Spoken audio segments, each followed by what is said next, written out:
Hello, જય શ્રી કૃષ્ણ પપ્પા.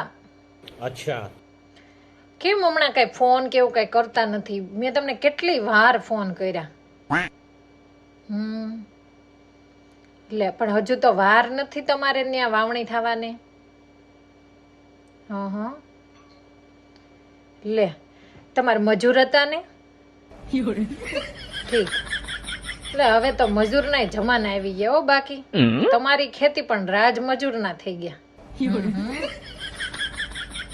તો દાડિયા નથી મળતા? લે, દાડિયા નથી મળતા. તે કામ કરું, લ્યો ને, હું જ અહીંયાથી દાડિયા મોકલું તમને. અમારે તો અહીંયા દાડિયાની તાણ નથી. કેટલી દાડી આલે? લે, 500 રૂપિયા દાડી ને બસ ખાવાનું દેવાનું. હાલો તો હું મોકલું, છકડો મોકલી દો, હું દાડિયા તમને મોકલી દઉં. और अभी तो रुको, क्लाइमैक्स अभी बाकी है. 500 રૂપિયા દાડિયા, 500 રૂપિયા દાડિયા. હાલો બેનો, હાલો 500 રૂપિયા દાડિયા, 500 રૂપિયા દાડિયા. ખાવા પીવાનું મળશે. હાલો બેનો. रुको जरा, सबर करो. बोला धक्का मुक्की नहीं करने का, आराम से लेने का. हाँ.